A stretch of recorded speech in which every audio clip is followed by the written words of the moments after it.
And good morning, Unity, and all of our new friends. Thank you for being with us today. Uh, I believe I would be remiss if I didn't say that today is definitely a sad day, and that sadness and heartbreak and anger and disbelief are only a few words that one can think of to describe what's going on in our country right now. And sometimes I don't even know what all the words are that could describe how I'm feeling and how most of you are feeling also. So I'd like to start today with a prayer from Unity Worldwide Ministry in our daily word, and it's praying for others. So if you would go with me there. I behold God in all people. So during my regular prayer time, I sit and pray quietly for my loved ones and all of those wanting prayer and support. I turn within and I hold these people in my mind and heart and affirm the connection to God. I know their wholeness lies in spirit, and I pray that they remember that too. Other times I may gather with friends and family and pray with them in person, holding a shared vision. My prayers come to life more fully when I extend my prayers into action. And this is part of my talk today. We have to move beyond prayer and sadness, and we have to move into some kind of action. I can serve and offer help to people in my life or community who are in need. I offer this service because I recognize that we are all one in God. Small acts of kindness become living prayers when I behold the divine in others. I acknowledge God in all people as I hold them in prayer. And whenever he says, I abide in him, ought to walk just as he walked. 1 John verse 2, 6. So again, sadness, heartbreak, disbelief. I don't understand. I don't understand how our country, all the people that I know, and many of the people that you know, would just not be a part of this violence and the atrocities that are going on. But yet, we have lost another life. We have lost another life for a person of color by a white policeman. Not one, but four. We can't even say this is isolated because one policeman killed George Floyd and three others stood by and watched. So this goes beyond. This goes beyond anything that we can justify for any reason whatsoever. How do we even make sense of any of this? We don't. We don't. I can't. Can you? Can you make sense of this? You know me, and you know that I stay away from politics, and I'm not going there today. Yet I read an essay from our friend, Dr. Jim. If you remember, Dr. Jim came to our church, and we did a weekend with him with the beloved community. And he shares an insight of what's wrong with America today. And he says that there was two pictures that caught his attention, and they caught the attention of a Methodist minister in Texas regarding these atrocities that are going on. And one of them, which I never even thought about, and I don't know if you did either, was about the armed white protesters taking over the Michigan State House, protesting the lawful order to stay home due to the coronavirus. And in the other picture, and I wish I had had time to get them on the screen for you, but if you want this whole essay, email me or text me and I will send it to you. But the other picture then is the aftermath of the riots in Minneapolis, and the police facing the protesters, armed with, where it was regular guns or guns with tear gas or guns with rubber bullets. I don't know, so I can't say what they were armed with. But they were standing and all of the protesters was empty ground and laying on the ground, and they had been kicked and they had been clubbed and they had been tear gassed. You get the picture. You've seen the pictures on TV. So the minister from Texas and Dr. Jim both say, this is what's wrong with America today. What is wrong, Dr. Jim says, is white privilege. So imagine this. Let's go back to the steps of the Michigan State House. Imagine if it were hundreds of armed Black men, African American men, brown men storming the State House in the faces of these police officers. What if the Black men were spitting in the face of the white police officers? What would have happened then? But nothing happened when the white men were spitting in the faces of the police officers in Michigan. And we should be as outraged at that as we are about the other. Why do white people have the right to walk into a state capitol and spit in the face of police officers and get away with it? Why? Because if it were Black people or brown people, they would have been shot down. Dr. Jim says that we must be outraged. He says, I am outraged over white privilege. That's total disrespect of the police. Those people that were spitting and yelling and screaming at police officers, that's total disrespect for police. And they got away with it.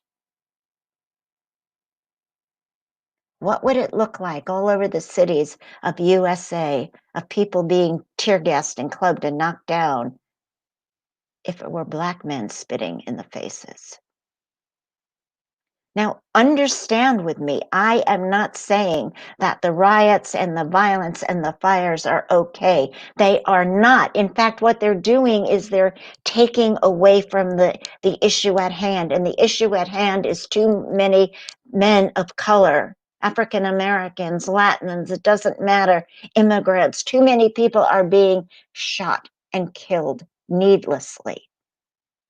And violence isn't the answer. Violence is not the answer. And I don't know how many people have been brought into those areas because it doesn't make sense to me that Black people would be burning down their own Black businesses. That doesn't make sense to me, but I'm not there, so I don't know. But if people are coming in from other parts of the country to keep this going, that in itself is sickening, and it needs to stop. We need to stop somehow, some way. We need to stop. So here's what we have. We have on one side of the equation, Black and brown people do not have the same privilege. They're not even allowed to have their justifiable anger as white people. They have justifiable anger. And there are many, many good white people and Black people that are protesting legally together. And they should be. They should be. They should be. The other side of this equation is white people are allowed time and time and time again to behave in ways that no other race is allowed to do. Is this a justifiable truth? I believe it is. But I know I haven't enough time to sit with it yet. But I ask you this. Do we, the white race, walk around with privilege every day? Privileges that we don't even realize we have. Privileges that we take for granted. And I think that's a question for each one of us to answer for ourselves. But here is what I do know. Too many Black American and brown Americans have been killed in our country. And it has to stop. It has to. It's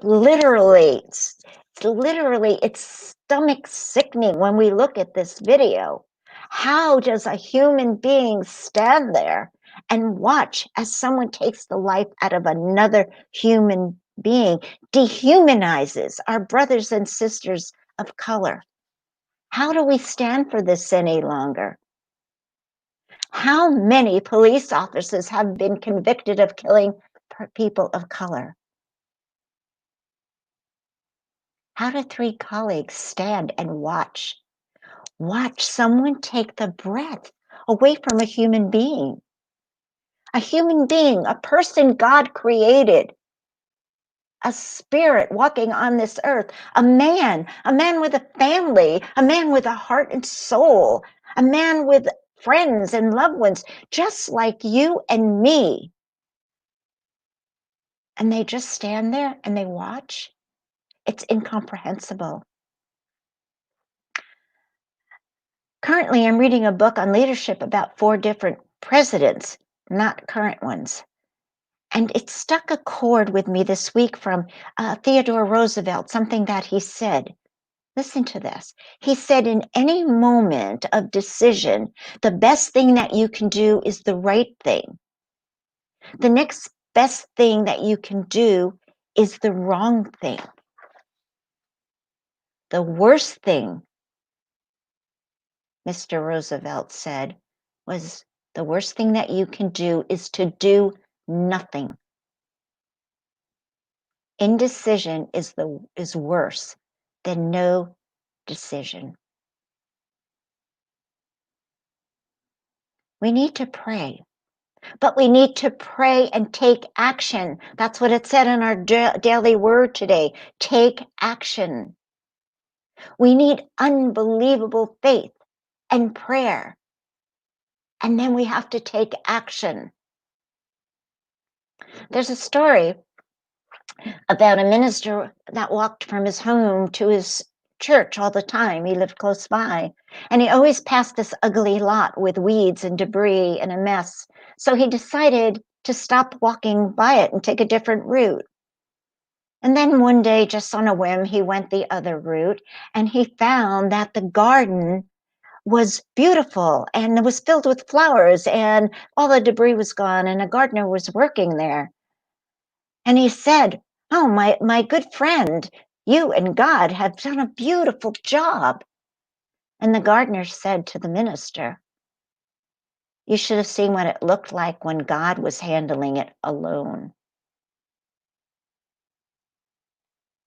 When God was handling it alone. We need to pray, but we need to pray and take action. We need unbelievable faith, and we need to pray, and we need to take action. See, God can only do to us what he can do through us. God does not plant the gardens. God didn't clean out all that debris. God takes the seeds of your thoughts. Thoughts are things. God takes those seeds of your thoughts, and through you, the action through you as you put out your thoughts to creative mind plants the garden. Your thoughts plants the gardens.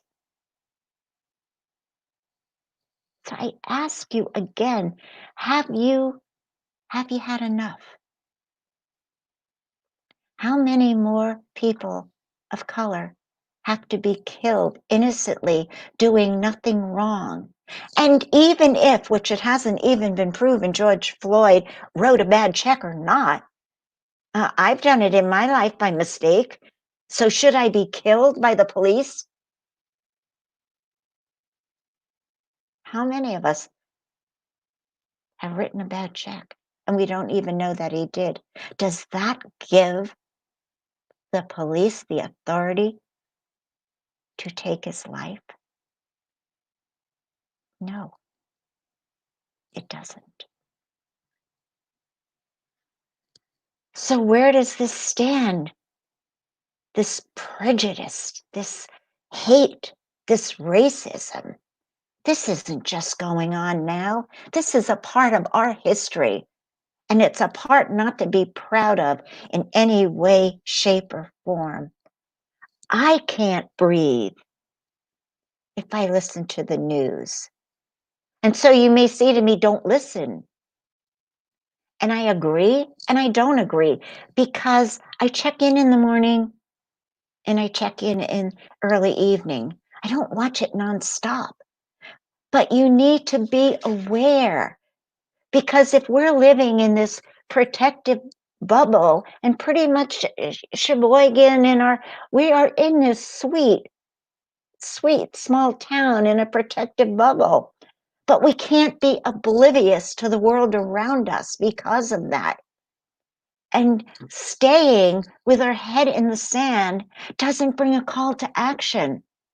And I don't even know for us here in this unity community and beyond what that call to action is, but we need to meet and talk about it and think about it.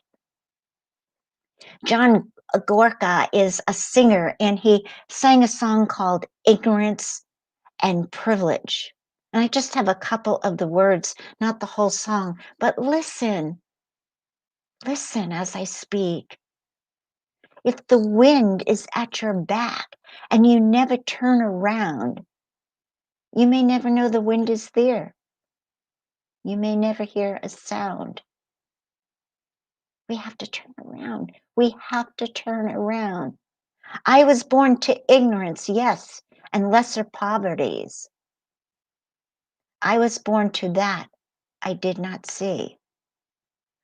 For me, lack of pigment in my skin won a free and easy in. I didn't know it then, but my way, our way, was already paved. So what is this song saying? If the wind is at our back and you never turn around, you may never know the wind is there. You may never hear a sound. We can no longer be silent. So my question is, are we ignorant and privileged? Are we, as the white race? Dr. Edward Villajoen is the new spiritual director of the Centers for Spiritual Living.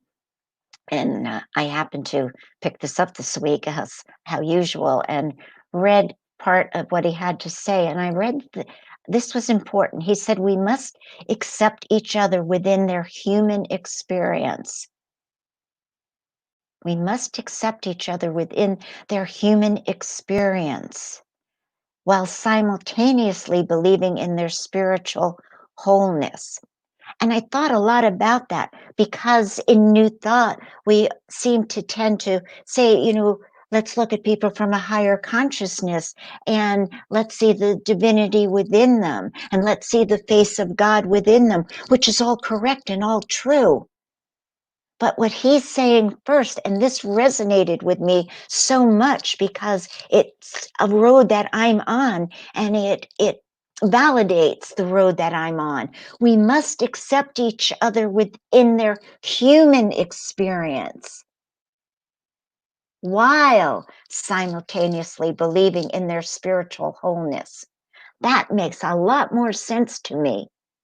And I will talk more about that as we go forward in our weeks to come. He says to have a world that works for everyone. A world that works for everyone is Centers for Spiritual Living's vision. A world that works for everything. We must remove from our hearts and minds whatever is preventing that global vision. What is preventing this global vision of a world that works for everyone? What is? So I asked myself this, and it comes down in this case, and I say in most cases, other than greed, is prejudiced. Prejudiced. I looked it up in the dictionary, what it says, and it says a preconceived opinion that is not a preconceived opinion that is not based on reason or actual experience. Not based at all. Come on, you people. Prejudiced. Some of the other words that were in it were preconceived idea, preconception, preconceived notion, prejudgment. When we are prejudiced, then we prejudge. Prejudiced against Africans, prejudice against African Americans, prejudice against Black and Brown Americans is embedded in our history. This has been going on for hundreds and hundreds of years. And in the past 30 years, way too many Black men have been killed that should have never, ever been killed. Even if they were guilty of something. This is not America. We don't go out on the streets and kill those that are guilty. And not all Black and brown people are criminals. Just as not all white people are racist. You know, I was blessed. You know that, most of you know me, that I lived in a nutso a family and all that good stuff. But what I did not grow up with was prejudice. And it wasn't that it wasn't allowed in my home. We didn't know about prejudice because my mother never talked bad about people. Our family just didn't say bad things about people, except Jersey drivers. New Jersey drivers, my mother said, were the worst. But that is prejudice. But she could have said, and we could start changing the way we speak, she could have said, in my limited experience, Jersey drivers are the bad. However, I was around them, and I too am prejudiced about Jersey drivers. But seriously, as you sit in your homes today, ask yourself, who and what am I prejudiced about? And why? Why? Is it race consciousness that made you prejudiced? Is it collective consciousness that made you prejudiced? Is it stuff that you heard from your family? And if so, do you believe what they said? Is it your opinion in your limited experience? Prejudice is hurtful. It's painful. It's a destructive destroyer. And for all people, for all walks of life, all religions, all faiths, are we representing by our prejudice the teachings of our faith? Are we? Are we walking our talk? Or are we just talking our walk? Which? In New Thought, we say that we are a religion, a philosophy, a way of life. We're open at the top. So I ask you, are we? Are we open at the top? How open are you? You know, my talk today was to be about the ideal made real, part 2. It seems I'm not supposed to do that talk. It's the second week we've tried, and it's not working yet. But at the beginning of this talk, I had said 2 weeks ago, our journey is eternity, and eternity is now. So now is where we must begin. We cannot give expression, and I said this to you 2 weeks ago, we cannot give expression to all the power within us until we recognize. We can't give expression to the power until we recognize that our spiritual nature has to awaken. We have to awaken that spiritual nature, and then we can begin to live with the infinite. Then we can know that our journey is into eternity. if you truly, truly want to live with the infinite, live with God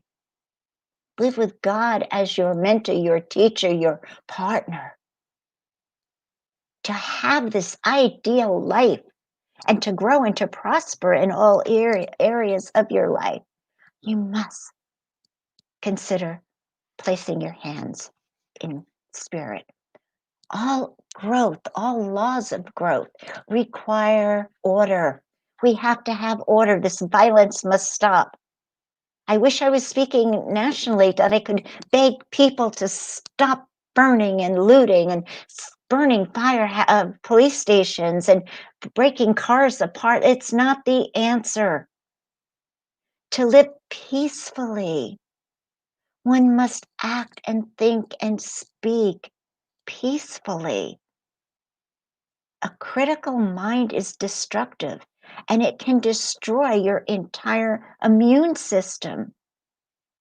So rather than condemn or criticize, let's reach out and help, make a difference. We talked about 2 weeks ago about the royal path to happiness. Think about this. Being good and kind and loving is the royal path to happiness, health, peace of mind. So there were many ideals in the ideal mind, 7 of them, but I'm only going to talk about one today a little bit because I've already talked about it today. Prayer without ceasing. Pray without ceasing. And it doesn't mean walking around all day muttering prayers. Of course, you can if you want to, but that's not what I'm talking about. What I'm talking about is to consistently live your life with a higher ideal, to live righteously with integrity and respect for all life, including your own, including people of color, people from all over the world.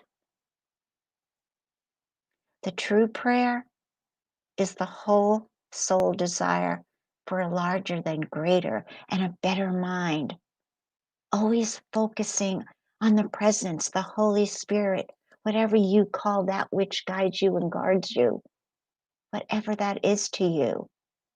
To get to this place begins with selfless uh, silence and service and taking care of yourself first. Go to that closet in your mind and close the door and affirm for yourself, peace is mine. Peace is mine. I'm resting in the stillness of spirit. Peace is mine. I have entered a beautiful calm because peace is mine. I am one with the infinite because peace is mine.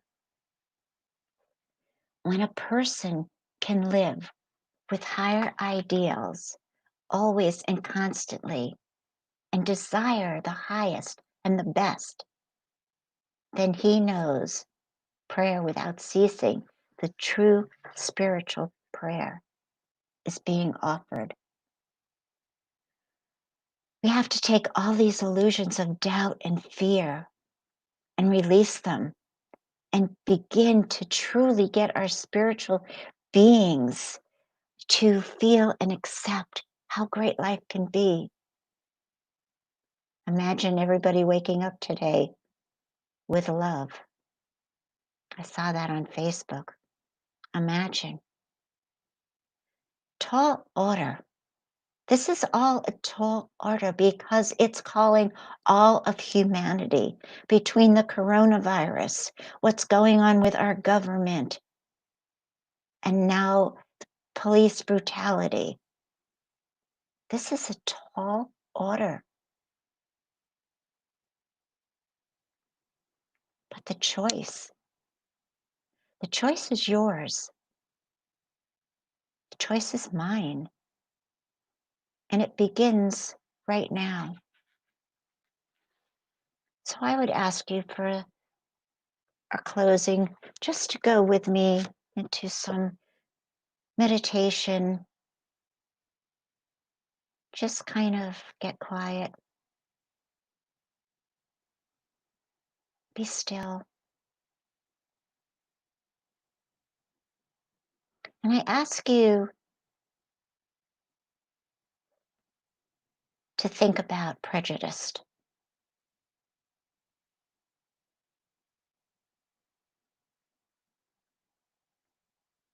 And I ask you to release the word hate. Let's disagree. Let's strongly disagree. But let's not hate anything, any person. Let's not even hate broccoli. Let's not hate weeds. Let's eliminate hate from our vocabulary.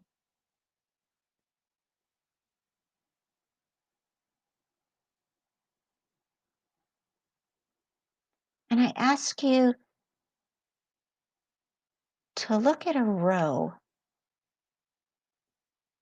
of really dysfunctional, ugly weeds, weeds like you've never seen before. Imagine what they look like in front of you. There may be a couple, or they could be a lot, because these are your prejudiced. They're hurtful, they're ugly, they're destructive destroyers. And I ask you with all sincerity to pull one out, discard it, and plant a new seed.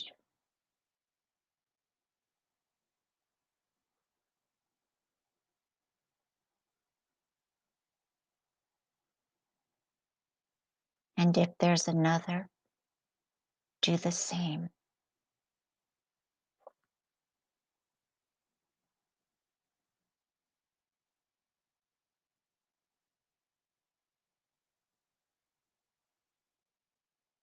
And I'm asking you to replace your prejudice with beautiful new seeds of whatever you'd like to see grow in our world.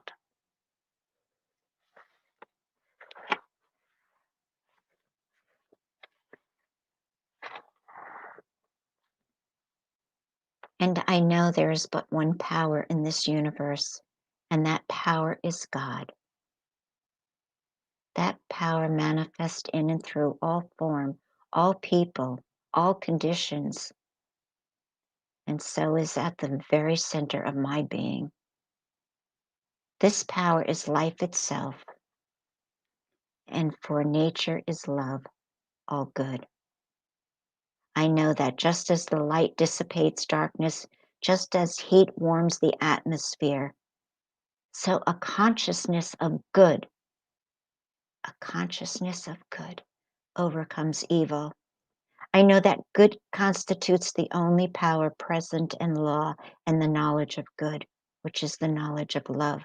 Love overcomes evil, dissipates, obliterates it, blots it out. I refuse this day, I refuse to think of hate or any negation as the power. I know that it will flee from me. Hate cannot exist where love is recognized.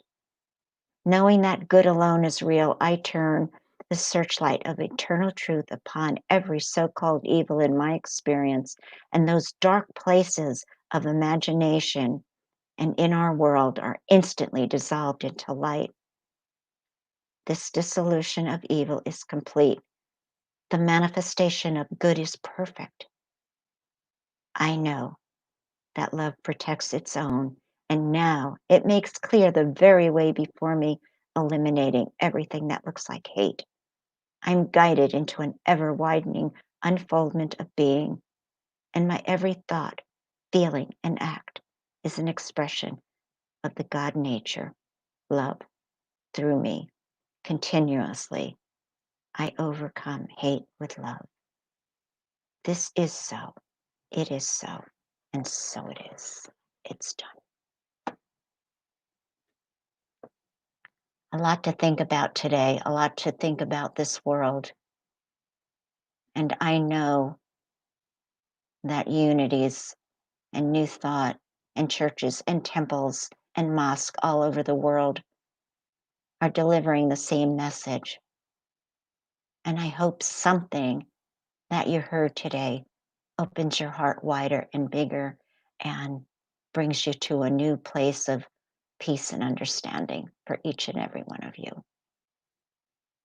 So thank you for allowing me to share a lot of what I felt, a lot of what Dr. Jim, our friend, felt, and also the minister from Texas. Thank you so much.